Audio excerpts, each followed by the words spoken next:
Hey YouTube, welcome back to my channel. At ngayon, mag-unbox tayo ng Father's Day gift. So, thank you to my wife for sponsoring this video. Okay, so before we do the unboxing, if you haven't subscribed yet, make sure to click on the subscribe button. Comment lang kayo, like nyo, share nyo, and tap on the notification bell para ma-update kayo sa videos na i-upload ko soon. Okay, let's do the unboxing. Here is the Bosch wireless screwdriver. May case yung wireless screwdriver. So, okay din siya para hindi siya mawala. Ito yung tsura niya.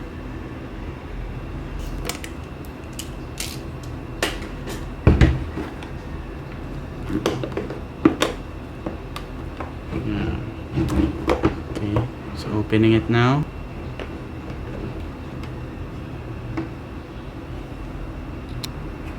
Nice. So, ito yung screwdriver niya. Medyo mabigat, pero hindi naman siya nakakangalay. And, I guess wala pa. Ayun, may battery pa. May LED indicator dito. Yan. Here's the toggle. Here's the on-off. This one is to screw papasok, and then pag ito palabas, gusto nyong hugutin yung na-screw.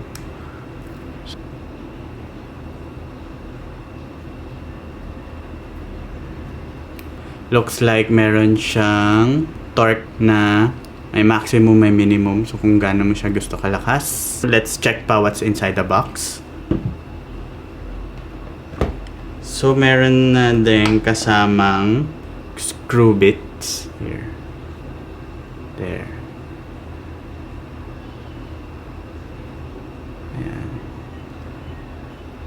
And what else inside the box? And obviously the manual. Charging cable.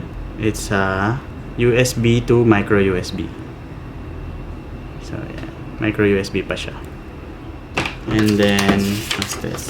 Siguro yung warranty. So let's try some.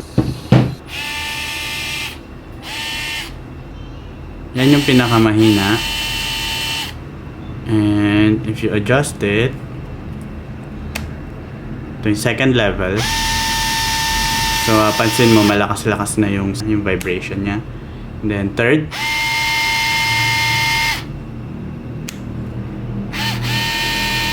Fourth.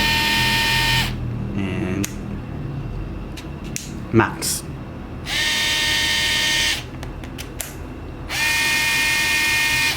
Pagka nasa leftmost siya, ibig sabihin papasok yung pag-screw niya. And then pagka pinakababa, ibig sabihin pahila. Yan, baliktad na yung ikot niya. Very straightforward kung paano siya gagamitin. So wala lang akong makuhang piece of wood para matry, pero napanood ko sa ibang YouTube reviews na kaya niyang mag-screw sa wood. So sobrang okay niya. Perfect to sa mga ayaw mahirapan. Perfect siya sa mga oldies din na para hindi na mahirapan yung kamay niyo. So I'll be using this one sa pag-upgrade ko ng desk setup ko. If you haven't watched my desk setup upgrade, I'll link it somewhere in the description and somewhere here. Ito pala guys, meron siyang kasamang 32 na iba-ibang screw bits. I'm not sure para saan to. May isa pa pala siyang feature na pag pinrest mo pababa, automatic siyang iikot. You don't need to press it na parang nakaganyan ka. So pwede mo siyang itulak pababa. You don't need to press. Automatic siya. So ayan, nakalagay sa instructions. This one. That's it. This is just an unboxing and an impression video. Thank you for the Father's Day gift. So like this video if nagustuhan nyo siya, and comment down below if you have any inputs on this unboxing, and also if meron pa kayong gustong ipa-unbox sa akin or gusto makita na ma-unbox ko dito sa channel ko, comment nyo lang and let's check if kaya nating ma-provide yan.